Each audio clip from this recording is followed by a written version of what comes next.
So as Matt so eloquently put it, we've known each other for 15 years. Matt is probably one of the most amazing people I know. We were texting today, and I told Matt, because he always says something that's just like encouraging, and I said, Matt, you're my guy. Matt, you're the guy. And I always introduce him as the crypto guy. So my name is Leonard Oshodi. Currently in my full-time role, I work as the vice president for a technology company called Vox Technologies. We've been around for 28 years now. It is a family-ran business. Some of the awesome people within that business are right here, which are family. And together, collectively, we do big things. One of the things that we really focus on is building computers that protect people. So when you think about your aircraft carriers, when you think about you're on a flight, not the flights that all the flights that land perfectly. Those are the ones that we provide computer systems for. So it's been great. I've personally been in the space for about 15 years, and I love it. So tech is something I'm very familiar with, especially on the hardware side, but I'm really excited for what the blockchain and crypto and the different opportunities. So with that being said, I'll pass the mic over to Josh. Yeah, my name is Josh Stone. I'm a CEO of a company called Stuff.io, and we also own a company called Book.io. My background, I'll rewind way back. My dad was an electronics engineer, designed circuit boards back in like the 80s and 90s. Nice. I had no idea what the hell he was, trying to teach me. It was like I was showing me, he's like metering, circuit boards and showing me transistors, and I'm like, oh, that's a cool like blue color, I was very fascinated with just like the more design aspect of it. So did some engineering stuff, went to school for engineering, and ultimately like kind of got into product and UX, and have been kind of most of my career's kind of been right at just happens to be like right at the leading edge of different things. Like I helped build the first version of Fandango for Cinemark back in '99. I led the online marketing team for a while for AT&T, and sort of inadvertently kind of helped invent spam mail. So I'm sorry about that. It's before you could like track email. So we sort of engineered ways to do that and basically prove out that when we were sending all this junk out that we were getting responses and actually proving out that data set. Led the user experience group for Hotels.com for a couple of years, and then got into the startup space and started in a social media startup that we sold, and then that was at the time too when MySpace was still larger than Facebook. And then out of that, got connected in the book industry, and just I don't know, I always found myself in these weird intersections of like how technology is like changing something or evolving, and so got real fascinated with blockchain, and started to kind of in the early days of it like try to figure out like what does this apply, what does it mean for all these all these technology companies I've worked for and all these things that we've built. What's the application, and then some years after that, did a bunch of day trading and dove deep and did some stuff on Chinese exchanges and trying to use Google Translate to lose money, and and so then I came back to this idea, started this company in 2020, and then launched it publicly in 2022, and so basically what we do, like our pitch is real simple. If you've ever bought a movie on Amazon Prime or Apple TV, if you've ever bought an audiobook or interacted with any digital media, basically, I will pay you $10,000 if you can send me that media. And the problem is you can't, because you don't own that media. You didn't actually buy it. What you bought was a license to access it. And this has been like this systemic problem in digital media since basically Napster came out and everybody started file sharing stuff. Digital licensing was put in place to, eradicate and stop that the ability to share. What it inadvertently did was it drove us down this path now where a couple, singular companies basically control the distribution of all that media. So we don't own any of our media, which makes it susceptible to being altered or just taken away, getting deplatformed, all those things. So basically what we've done is take the scarcity model that exists, what digital assets have created and enabled, and you've basically taken that and said, okay, let's let's do that with digital media. So we use blockchain as basically an infrastructure layer to then onboard digital media, books, music, and movies. That way, once I buy something, then I could sell it. You could share it, you could give it away, we could all interact with it, and it's much more transparent too. Like the transparency layer doesn't exist in that media, as I'm sure you've encountered on the publishing side. So Yep. that's the big zoom through. Awesome. So basically, I want to talk about with Leonard on the author and publisher side, and then I want Josh to go into like what they're doing to help people that are in the authors and publications. So Leonard, can you talk about what led you to write a book? Like, what was your experience? I believe everyone has a book inside them. So tell us about your writing experience, the good, bad, the ugly. So I'm one of those guys that very, very goal oriented. You know, you start the year off and you're like, hey, there's some things that I want to do this year. And I think it was back in like 2013, I said, hey, I want to write a book. You know, some people, I'm pretty sure, show of hands, anyone set goals like that, right? Some of you might want to skydive. Some of you might want to bungee jump. I was like, I'm going to write a book. And so I set out to write a book, and kind of an interesting story because I actually wrote 2 books. The first book that I wrote went to my buddy. He was like, hey, I want you to read this. Tell me what you think. And he was very honest, told me it was horrible. And but he followed up with some better advice and said, hey, you're a very interesting guy. Write a book about yourself. So I went, scrapped the first book, went back to the drawing board, and 7 years later, I had completed my first book, which was The Kitchen Table, Have a Seat, Dinner is Ready. So after I never set a goal to actually publish the book. I just set a goal to write the book. So when I finished, my beautiful wife and I, we sat down and we were trying to figure out, okay, so how do we get this thing out? And you would think that, you know, it was easy. You know, you pick up the phone, you find a publisher, you do a deal. It's not like that at all. Actually, most publishers probably have like a pile of books or manuscripts that are stacked up, and it'll be years, if ever, that they get to your book. And so I didn't want to go through that. I've been in business my whole life. As I said, you know, our dad had started his first business back in the tech world in the 80s, and we grew up in that business. So I knew I could start my business. I just needed some advice. Reached out to a buddy of mine. He said, you know, hey, you can start your own publishing company. This is what you need. And I was like, okay. So he's like, so who's going to be your first author? It's like, I'm going to hire myself. And he said, self-published. I said, well, you know, like Simon and Schuster, one of the largest guys. If the owner of that company wrote a book, you're not going to say self-published. I said, so no, I'm going to hire myself.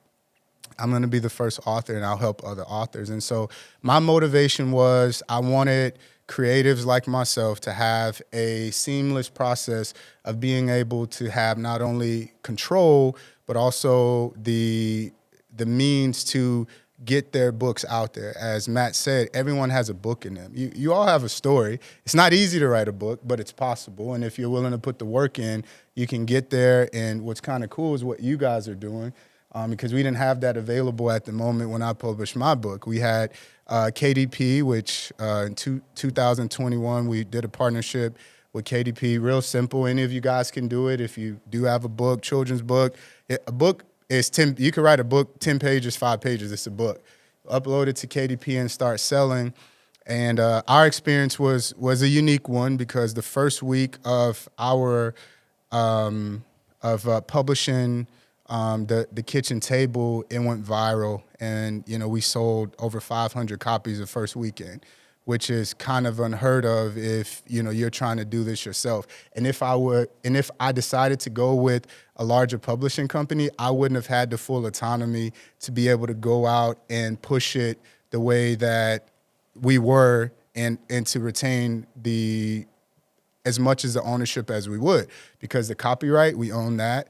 The publishing, we own that. We partner with the distribution deal through KDP. We get 70%, they get 30%.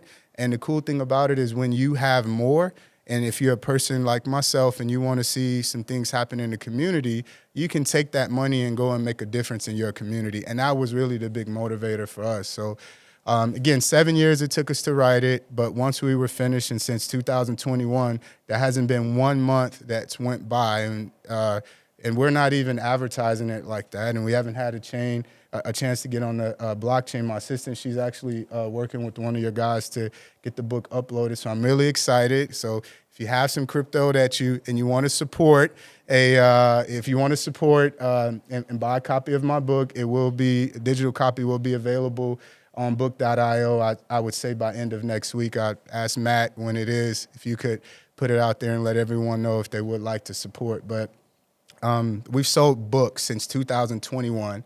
I think it was March, or was it April, March? We've sold books every month since then. So when I say you have a book in you, and if you're a person who, and think about if I wrote 2, 3, 4, 5, those are more books, those books will sell every month. Everybody, you have a story, like you're a creative, like all you need is someone to give you an opportunity and to help draw out that creativity, and I promise you can do big things, because I'm a testament to that. So my next question is, can you touch on, as an author, more in depth of like why you self-publish? Because you talk about more like the ownership, and then also maybe want to talk about as a publisher now, like what are some tips that you're giving other authors after your walk for your first book? So first question of why you want to know why I decided to go the route of starting my own publishing company? Well, then I'm trying to get at is talking about like ownership. Like what if you would have gone through another publishing Oh, company, gotcha. how much lack of ownership would you have over your own content that took you 7 years to create? So I looked at the models vary. And in all fairness, I'm not, because maybe someone in here has a deal with the publishing company, my hat goes off to you, man. You rock. Really, you do. But for me, the splits just didn't make sense to me. My wife and I, we own, through the publishing company owns 100% of the rights for our book, 100%. The only thing that we split are the distribution deals. And I looked into the way you guys do it, and pretty much the distribution deal just says, hey, I'm going to take your work of art or your artistic expression, I'm going to put it on my platform, and I'm going to facilitate the transaction for you. And so if I would have taken that book and put it in the hands of a publishing company, maybe 90-10 their way. So for every $100 that I make that the book would have generated, they get $90 and I get 10. And that would actually be a good That'd deal. be a good deal. That'd be a good deal. And that's probably not even in advance. Yeah, no. Yeah, that's a good deal. On the reverse, we invested money in ourselves. The greatest investment that you'll ever make is in people, starting with yourself. We invested money in ourselves. We even paid a couple people to come on as consultants to help us get it started. And now we own 100%. And the only time we have to share that 100% is when we go out and do a distribution deal. We can go and print our books for a minimum amount, and we set the price of what we want to charge. And so when you talk about 7 years of my life that I will never get back, that it took me to write that book and to give 90% of it away, it just didn't make sense to me. It didn't. Again, if anyone in this room, and I mean this with the utmost respect, if you have a publishing deal, my hat goes off, because they have some great people working and pushing. This is not a bash on any publishing company. For me, I'd rather be in control. And so that's why I decided to go that route. Awesome. Last question. Anything else that you've done to help other authors in your whether you want to talk, maybe expand on that? Yeah, absolutely. So 2 projects. I'll just talk about 2 projects in particular. They were both kids' books. One of the organizations that I'm a part of is an organization called Smile I Stutter. We provide affordable speech therapy services to kids with speech impediments, right? I'm actually supposed to be in Uganda right now, but through prayer, I just felt that this is where we were supposed to be for this. And this was just, again, not only is Matt awesome, but I just believe that this is where I was supposed to be for whatever reason. So hopefully whatever is said today is helpful to you guys and encourages and motivates you to go on. So one of the things we wanted to do was to write a children's book that coincided with the organization to help kids who struggle with those speech impediments or that are being bullied. And so that was the first project. And again, if we would have tried to push that through a publishing company, a 90-10 split in their favor would be awesome. But instead, we took the same model that we did to publish The Kitchen Table. We did it under Simon & Cross, which is our name of our publishing company. And we set it up through the nonprofit. And instead of selling the book, we took in exchange for donations, we gave the book as a equal gift for the donations. And so it was a real big hit, helped all the kids that are a part of our program got copies of the books. The book has even been distributed over in Uganda. And so it was a real cool deal. So I was really excited about that project because it was less about the money and more about the impact. The second project, we helped some friends of ours, their franchise. They own a Daiquiris and wing restaurant franchises in San Antonio. It's a pretty big deal. Own probably maybe like 10 locations, and they're starting the franchise. And the wife of this couple wanted to write a children's book for her kids to talk about affirmations and positivity. And they came to us, and we were able to help them to put together that project and to be able to distribute it. And we even helped them start their own publishing company. And so they're now in the process of writing children's books that cater to the demographic that they want to focus on. And so once you do it, once we were able to find that it was a success for ourselves, we were able to duplicate those. Yeah, there you go. So it's been pretty cool to kind of go through that process and that experience. We did bump our head along the way, but we learned and we've been able to help people as a result of it. Awesome. So Josh, I know you want to talk about music and media, but why I dove deeper into your company was how you guys are adding value to authors and publishers. So can you kind of expand on what you guys are doing for authors and publishers that have kind of experienced some of this? Yeah, for sure. So we launched with Book.io first, and we had a book company prior to that. We started back in 2010, and we worked with all the large publishers like Simon & Schuster. We had all the big five, and then I think in total we had about 200,000 publishers. And I think at that time even it was very apparent that the way that rights and digital books were changing, because we launched that company right before the first iPad came out. So Kindle was still, just like a standalone device. And when we launched that, it was the idea of hey, we should be able to read our books, not just on like a Paperwhite, but on any device that I have on my laptop, whatever. And I think going through that process and just interacting with a ton of authors, interacting with a lot of publishers, seeing basically what we have, right?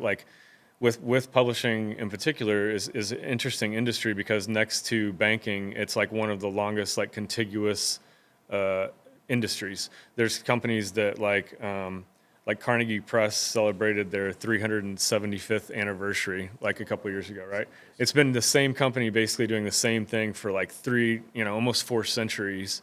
And it's, they bought a press when they first were invented, and then they really never changed anything. It's maybe they upgraded presses along the way, but the business model and the reason it's set up so skewed like that, where it's we hear 90-10 and it's oh my gosh, I'm getting super screwed. But back then it was a massive risk for that publisher to say, well, I had to buy this machine and I'm paying these people to run it, and we're going to buy paper and we're going to speculate and I think this book's going to be a winner, but I have no way to really know. So we're taking basically 100% of the risk. And so whenever, even in your situation where your book completely owns your rights, that's basically what happens, right? It's even if he had sold his right to a publishing house, the publishing house would own 100% of that work. He would just get a 10% royalty from it. So when you give your work away to a publisher, you no longer own it. You can't say what happens to it. it's, you know, you've lost all control. And for a lot of authors, like that actually, which seems backwards, but it does make a lot of sense because there is still, like, you know, you're going to hustle, figure it out, you know, build companies, like understand like how to make the system work for you. A lot of people are just like, I don't want to do social media. I don't want to promote my book. All I want to do is like sit here and just like type and write and think about my next romance novel. And it works perfectly because then you've got a publisher who effectively has now transitioned into just like a marketing role and a marketing distribution machine, right? They don't want to figure out KDP. They don't want to figure out talking to Barnes and Noble and like how to distribute and do all the things and all that hustle. So unfortunately, what happened was when we transitioned from the print model of the 90-10 kind of split, and then all of a sudden now, you know, I don't type stuff on a typewriter and then somebody's got to like set it on a press. It's like, you know, it goes straight from my laptop, you know, directly to a print on demand, and that gets distributed. So there's no cost to the publisher, but we're still, you know, publishers, you know, authors are still caught in this world of living underneath these terms that have existed for centuries.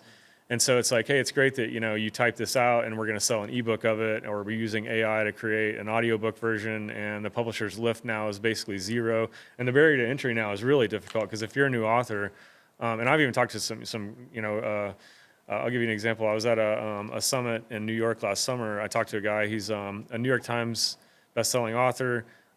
He writes for several different news outlets. His cash advance for his book was $2,000. And the publisher completely bought the rights to his book. That was his whole advance, and he, you know, he has no say in any of it.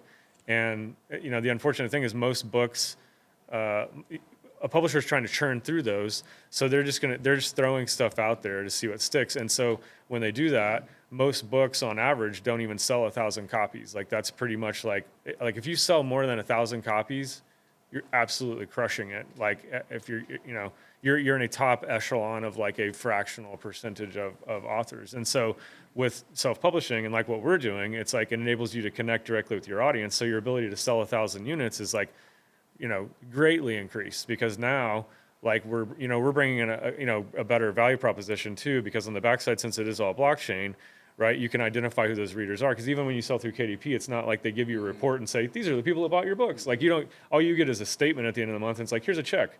And you're like, well, who bought this? Like, I can't retarget them. I don't know who read it. I don't know how far they read or what they bought, or I know nothing about my customer basically. And that, you know, all of your customer data, that's your customer data, right? And that's sort of our opinion is like, you're the author, those are your customers. But the way that, you know, a centralized retailer looks at it is they look at it as like, no, these are our customers and we're farming this data because I want to sell them, you know, a TV on Black Friday.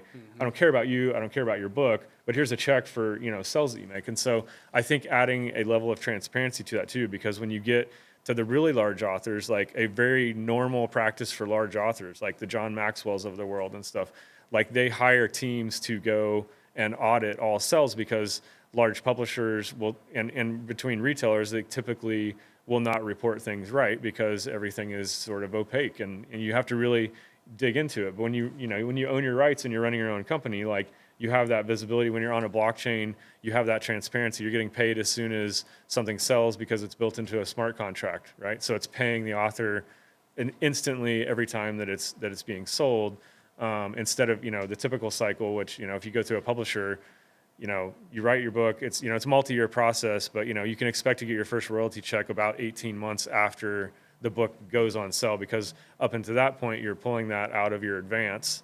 So it's a crazy, like publishing's a crazy, weird industry in general, but like, I think that's wherein lies like a huge opportunity, right? And same thing in music too, right? Like it's obviously no secret that, you know, bands and artists don't make money anymore. Like they have to go on tour. The number 2 like biggest revenue driver in music right now is vinyl records, which is insane because it's like a 75-year-old technology, right? It's like, what the hell? Why are vinyl records like? So every artist is like, well, I guess, you know, I got to go on tour, which is, you know, great for us. But then you've got, you know, as an artist, especially ones, you know, that have a legacy properties like that had sort of thought they were retiring. It's like, no, you've got to, you know, pack it up and you're in your 60s now and you got to go hit the road because you don't make anything from Spotify. Like it doesn't pay anything. So same thing exists, like putting those things on the blockchain, allowing them to connect directly to their audience and sell directly to their audience and incentivize them in different ways. it opens up a whole new world. So I want to backtrack to something. Can you give some testimonials of some authors that maybe had experience in the regular traditional publishing model, and then when they put on Book.io? Because when I went to your event, I don't know, 6 months ago, Yeah. I was blown away by how much money people made, and not to bash other people, but they weren't as sharp as some other authors I know. So I'm Yeah, saying, yeah. like, kind of talk about like, how with what you guys are doing with the blockchain having ownership, like, some testimonials of how much money Yeah. authors made. So we had, a good case study of that is we had an author who his name's Joseph Nassis. He writes kind of like sci-fi based, like futuristic sort of semi-horror kind of mixture. There's all kinds of different like entities and stuff. He's been a New York Times bestseller. He's been with 2 different houses. I think he was with HarperCollins and maybe Hachette, or maybe it was Macmillan. I can't remember. But he wanted to launch a book with us, and contacted his publisher. Was like, hey, I'm really excited about this. I want to do this, and they hemmed and hawed, and eventually he purchased his rights back, which is a pretty common practice. Like at a certain point in an author's life, like they get to a certain stage and they're like, I want to buy my rights back, and there's certain conditions that can be met to make that sort of happen. And so he got his rights back. He launched the book with us. We sold like almost 3,000 copies in like, I don't know, 90 seconds or something. He made like 60 grand, like that. I mean, it was so much more than he's ever made on any book ever. And so he's launched a couple more with us. That's actually a series. So what's really cool is then if you had the first one, then you automatically got a discount if you bought the second one in the series. And then I can't remember exactly how it played out, but it was like if you own like book 1 and 2 and 3 and you got discounts for all of them, then you automatically received like the 4th book in the series. So it's like, again, like bringing back the idea of like not just the revenue, which was great and like huge for him, but also the ability to like see who has your book and start to build a real connection to your audience, where your audience wants stuff from you. You want to create stuff for your audience, and aligning incentives in a way where you can really start to gamify that merchandising process and do some really fun stuff where you're giving out free things because now you can connect with your audience. So for authors that put their books on chain, what does the process look like for secondary sales? Are they able to get secondary sales? Because if I wrote a book and I sold it to Ellis, like I might have made money there, but if Ellis goes sell it to someone, like that's normally money I don't see. Like, Yep. Are you guys seeing that with authors, like on the secondary market? Yeah, that's a great question. Yes, absolutely. So that we basically build that into the smart contract. So it's once it's out there, then we every time it sells as a secondary sell, then a percentage of that goes back to the creator as well. And then not only from a metrics standpoint, could you see, it's like a used bookstore, right? Like you probably have some books that somebody sold, that, you have no idea where they're at now. Mm-hmm. In this instance, it's like I could see that, this person bought it originally, but then they sold it to this person, and then that person sold it to this person. And now I have like 3 people I can retarget that have all had this, and I can see exactly when they, it starts to build these really rich, and I think we're, really just like scratching the surface of like what that will look like, because it's a massive amount of data. Awesome. So with the Spotifys of the world, you always hear stories about musicians, not making any money from Spotify. Like, what is your company doing with musicians on that side? So we're musicians are funny because I think when we approached the book side early on, we thought, oh, they're gonna just everybody's gonna just super get this and love it.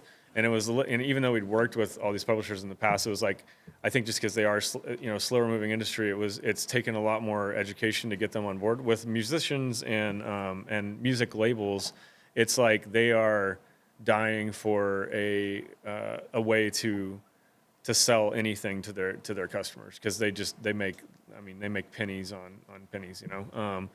Like I always use this quote that Snoop Dogg was out there saying about a year ago now, where he'd got a royalty check because he bought all of Death Row Records, and his royalty payment from Spotify was $40,000 for 1 billion streams, which is pretty insane, considering like we had an independent author who sold a book and made more money than that in 30 seconds than Snoop Dogg made on 1 billion streams. And it's like the math doesn't add up, right? It's like Spotify's taking a lot of that, but in truth, like they would need to charge like exponentially more to capture the amount of money to like really pay through everything. So that whole industry is very broken. But we work with artists to, I can dive kind of deeper into the specifics of it. But we're working with a very large label right now, in the process of bringing them on.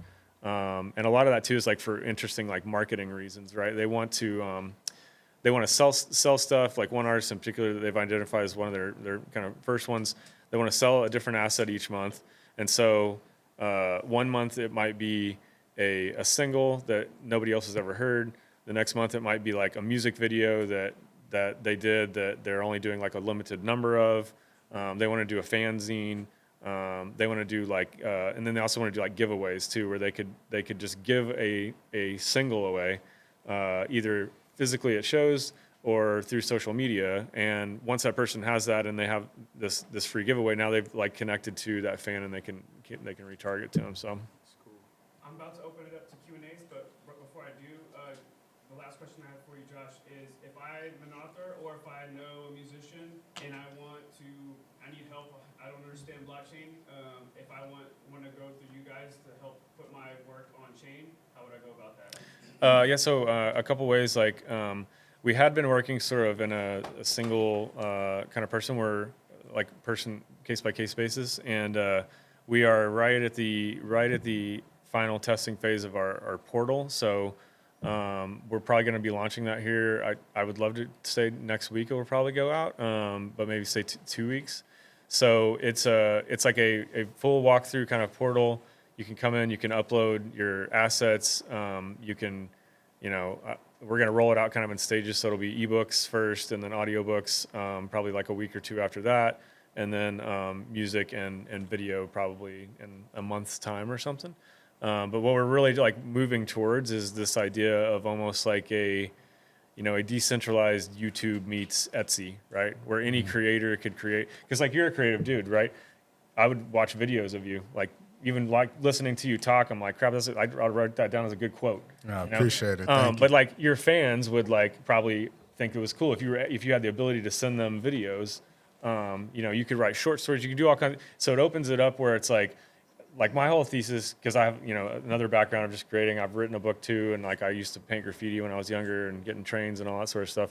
But like I'm very experimental. I've done some music stuff that I've published, and I think creative people have been sort of boxed into these vertical silos where it's like, well, you're a musician. Like you could never write a book, you could never act. This is what you do, and in any of those things, right? Where it's like, well, you wrote a book. How dare you?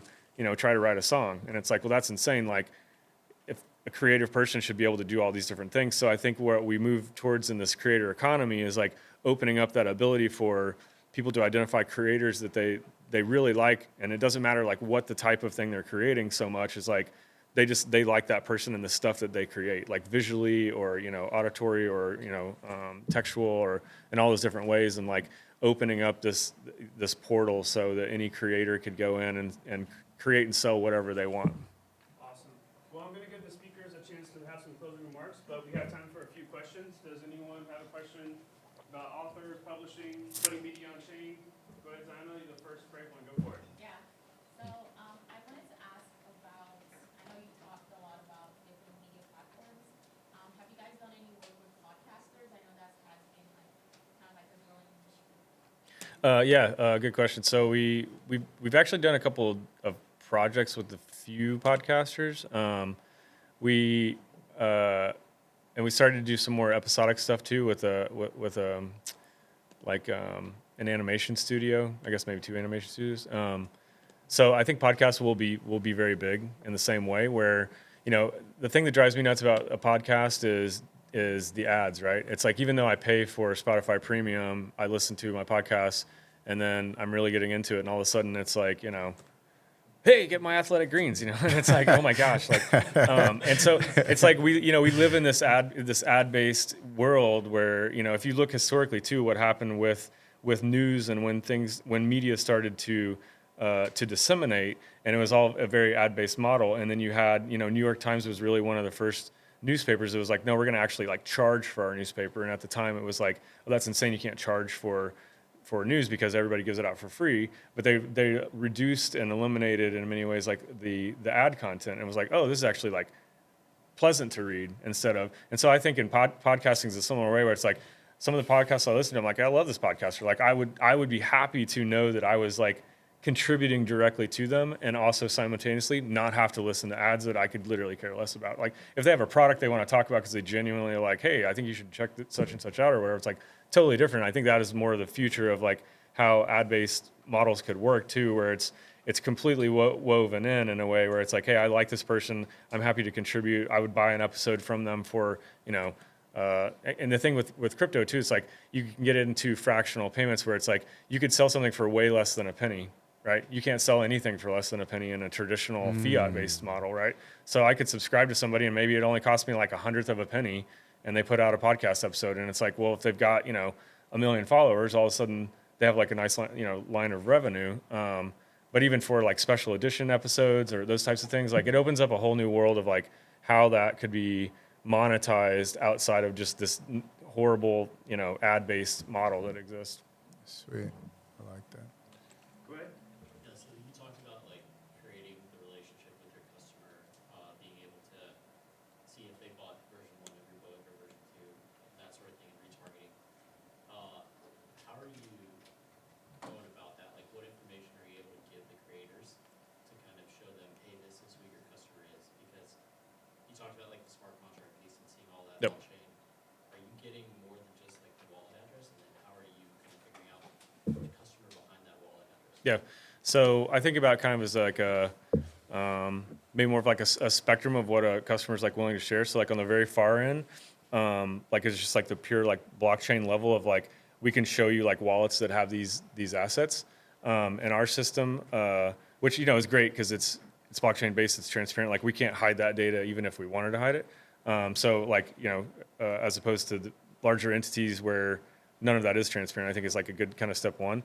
We are a multi-chain project, so we allow you to connect to multiple different chains, and then we put that underneath an OAuth account if you want to have that. If you want to connect your wallet just like directly, and you're like, I don't want anybody to know that I have, I'm going through, somebody's going through a divorce, right? And they have a divorce book, and they don't want anybody to know that. They could connect totally anonymously. But if they want to create an account, like an OAuth-based account, they can connect to multiple wallets, and then we probe for like further demographic information, like if they want to give it to us, or based on what they're reading to build some sort of persona based around that. So like we're real early on, like we have all the account stuff in place. Like we haven't gone down. We've sort of architected some of the algorithm from the enterprise kind of marketing side, but like figuring out exactly like how we drill down and disseminate all that, because outside that too, it's like the consumption data, right, which has kind of been the missing piece, and why I think nobody's really been able to necessarily compete with the kind of Web 2 sort of entrenched titans, is that they don't share that data. So like even if they were to provide a list of customers to him, the richer data would be to say, here's a list of everybody that read all of that or watched all of that completely, or maybe, hey, everybody stopped reading your book at chapter 4, or 85% of people dropped off here. And then it's like, it informs the creative process of like, oh, well, that's interesting. Like, what could I tool or change or tweak, or like, so that consumption data side of it too, I think is going to be really big to plug into the marketing side as well, outside of just like pure purchasing habits. Yeah, That's kind of analytics are rambling, but- Go important. ahead. We'll do 2 more questions. Go ahead. Okay, so I'm just curious, how, if someone wanted to publish with you, one, I see what it is that you're doing, but how are you inviting people to Stuff IO? Like, how are people finding out about you? Do you place ads? So we have done some ads. So ads are kind of funny because we were crypto based. We couldn't do ads for a very long time. And thankfully now we are opening some of that back up. We tested some of that early on. So a lot, like basically 100% of our growth's been just viral growth. And a lot of it too is working with creators that it's empowering them to monetize their social media, right? So if they, to whatever extent it is, right? Maybe that's only 100 people, right? And they only sell 100 books, but they're able to go and start to sell something into their audience and their channel, and that's growing our audience and bringing in more people so that they are then coming in. It's like, oh, what else could I buy? Like, and a lot of the growth too that happens on our side is, when we started out, we didn't. It was all speculative. It was like, one, can we even do this? When we did it, then it was like, okay, is this going to completely cannibalize itself? Where I bought something, I consumed it, and now I just want to sell it back for as little as possible, and the price would just like crash. And what we saw really was like the exact opposite. Like we typically see about a 3x increase from the retail retail original sell to what the average resale price is, about a 3x, because really what we've done is introduced the law of supply and demand into digital units. So instead, we might say, hey, there's only 1,000 of these books, and maybe all 1,000 have a different cover. So every single book has a different cover as well. Every single book is numbered. Now we've built in like collectability and rarity to something. So when there's a desire on the consumer side to then trade those, right? They get something that is rare and they're like, oh, I could sell this for way more. Like we've had individual books sell for like $30,000. Like I think the highest price that a single ebook is resold for. And so there's a lot of ways you can kind of build that in, but we're sort of on the very beginning stage. It's funny that you mentioned ad stuff, because we just started talking about that now that we have this new administration that seems like we're not going to all wind up in federal prison for running ads for crypto stuff. So, which what we're doing is definitely not a security, because it's an actual digital asset, but it trades and moves and functions like crypto. So we're very excited about the marketing potential of it. And Josh, you guys also do print on demand too, right? We do, yeah. One of our largest investors is Ingram Content Group, which is they're the biggest book distributor on the planet. So like if you buy something if you buy a print book from Amazon, it's printed and delivered to you by Ingram, and they do. I mean, you probably know Ingram. It's a massive conglomerate. So the thing that we're working on with them is outside of just ingesting and selling just all print books, just like to be a direct competitor to Amazon, is a thing we call mint and print. So in that example of having a book with 1,000 different covers, or I'll make it a bit bigger. Let's say we did 1 million Harry Potter books, and there were 50,000 different covers. And it was like, oh, I want to try to collect like the super cool Voldemort and this, all the different houses and all the different professors. And now I can come and I can print those, and they're all one of ones, and they all have their own unique ISBN. And I can have a physical copy of that matches the digital version that I have as well. And so that's a big thing that we've been working on with Ingram, that we're right in the final testing stages. That's taken about 2 years to build out, but it's very exciting, because we can, like, even for what he's doing, he could go back and reissue something and say, hey, let's do a whole bunch of different book covers, make them collectible, and then allow his audience to print unique and new different covers for a book that they love, right? And so giving them the ability to collect, making physical collectibles as well as digital collectibles. Sounds like an NFT or a skin movie. Yeah. That's Yeah. cool. Similar. So Mojito, and then we'll wrap up with Leslie. Go ahead. So, how does your reward system complement the price action on your token? Man, you're diving deep into the questions. So one of the things we wrote is an extensive white paper, which we actually published as a book too. But in there, basically, we do have a token. It's called the Stuff token. It was originally the book token, and then we changed the name.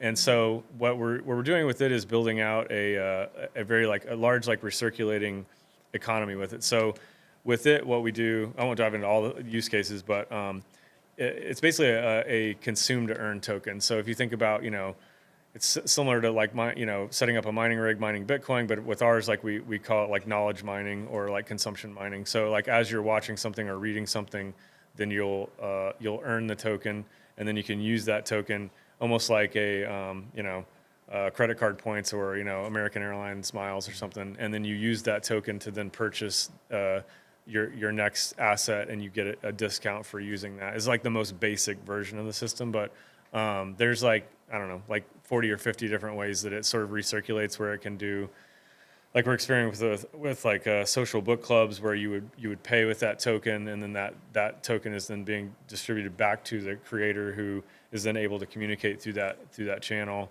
Lots of marketing uses for it. Yeah, okay. And it's also required to create. When we launched the portal, the way that we earn money for creating our assets is to purchase it with our token. All right, go ahead, Leslie. Okay, this would be a question for both like Glenn and Josh, but I guess I feel like a lot of people have paralysis analysis when it comes to like starting businesses. So how did you guys position yourself to take your idea and actually put into action? I'll start with them. I just fail a whole lot. I think, not being afraid to just try stuff. I think every business that I have started, it's always while I'm doing something else too, just because I run in parallel paths. I mean, sort of similar to how you're juggling multiple things. So it's like, and I've done a lot of things that I've started up, I run it for a while, and I'm like, okay, does this have some traction or not? Should I close it down or not? And then you're mitigating risk to a certain standpoint, but then when you get to where you're like, hey, I think this has traction, like with the current thing that I'm doing, like we self-funded it for I guess about a year, maybe 14 months or something like that, of which maybe 8 months of that I was basically unemployed. I was just like, this is what I'm going to do like full time. So like when you get to that point where you're like, this is going to work, I either have to go all in to like make it happen because it's going to require that much time investment, or it's just never going to like really get to where it needs to go. So I don't know. I think for me, just I heard this. I watched this interview with B.J. Armstrong, and he was talking about Michael Jordan, and he said Michael Jordan has never lost a game ever. And of course, everyone laughed like, yeah, right, Michael Jordan's lost, right? And it's like, no, he didn't. He either won a game or he learned. And so when I start a business, I start a project, I'm like, hey, I'm going to win or I'm going to learn, but I don't lose. And you just have to take losing off the table because you just experience things. And you get better as time goes on. Like I'm hearing some of the past businesses that you had and where you are now, and I'm laughing because I'm like, I bet that where you are today is if you didn't go through those things and if you didn't experience that pain, sometimes pain is not the best teacher. It is not. But pain will teach you something. And one thing it will teach you is do not try that again. But you can try it, or you'll just keep repeating it. And so just go into everything in life, relationships, businesses, projects. You know what? I'm going to try it. I'm going to give it a swing. Worst case scenario, I learned something, but losing is not even an option for me. And especially crypto, right? It's like, it's like I tell people all the time when they're getting into crypto and they're just losing money. It's like, hey, that's the cost of education, right? It's like you're gonna lose money. It's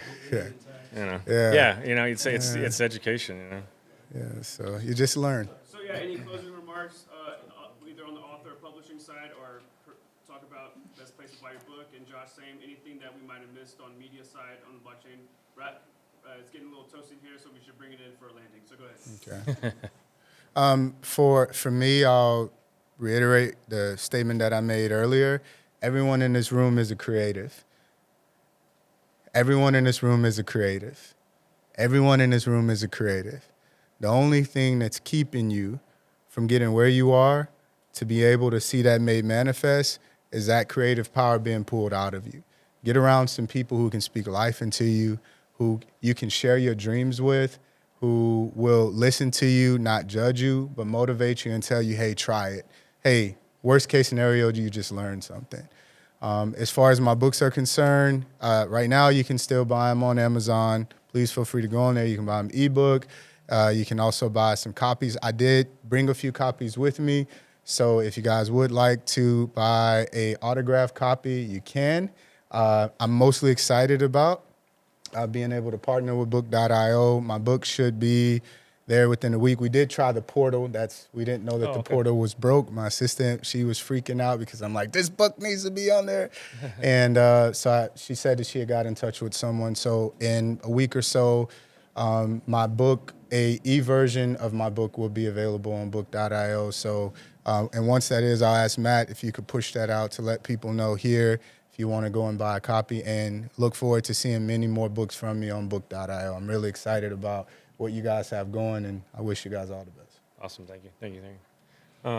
Yeah, thanks to Matt and team for setting all this up, and for everybody coming. Yeah, I mean, I feel like I could watch you talk all day, man. I hope you Thanks, do an man. audiobook. Appreciate So it. it's like, Yeah. yeah, it's like bust out the Michael Jordan quote immediately. You know? Yeah. Appreciate it. Thanks, Josh. Yeah, I mean, yeah, check our stuff out. Stuff.io and book.io. They're real tricky domain names to find. I actually brought some cards that I could maybe, Matt, you can hand these out to whoever you want to hand them out to. But these are these little redemption cards that have like a scratch off on the back, and you can get a book from us. I think these are collectible books. I don't remember what they're trading at. I think Ben said like a decent amount, maybe a couple $100 or something. So yeah, you can check out the system, and yeah, happy to talk to anybody or answer any questions. And